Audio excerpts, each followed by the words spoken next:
ஐந்தறிவு ஜீவனுக்கு உள்ள அறிவு கூட இந்த மனுஷ ஜென்மத்துக்கு இல்லையேன்னு நினைக்கும் போது வேதனை கலந்த கோபம் ஏற்படுது. கன்னியாகுமரி மாவட்டத்தை சேர்ந்த ராமகிருஷ்ணர் என்பவருக்கு சொந்தமான அனுபாமா என்ற இந்த பெண் யானைக்கு தேவையான உணவு எடுத்துக்கிட்டு வர யானையோடைய உதவியோட பாகன் மேல அமர்ந்து போயிருக்காரு. போற வழியிலேயே பாகன் மது அருந்திட்டு போதை காரணமா யானை மேலேயே படுத்து உறங்கியிருக்காரு.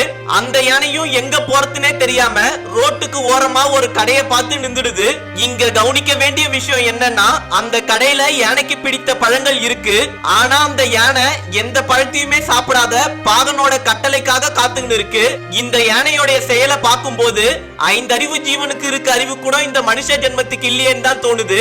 அப்புறம் பொதுமக்கள் எல்லாம் வனத்துறைக்கு தகவல் தெரிவித்த பிறகு வனத்துறையினர் வந்து அந்த போதை பாகனை எழுப்பி யானையை பாதுகாப்பா அழைத்து சென்றாங்க. அது மட்டும் இல்லாம இந்த யானையோடைய பராமரிப்பாளர் அனைவரும் மேலேயுமே வழக்கு பதிவு செஞ்சிருக்காங்க. மேலும் இந்த நிகழ்வை பத்தின உங்களுடைய கருத்துக்களையும் கமெண்ட்ல பதிவு பண்ணுங்க.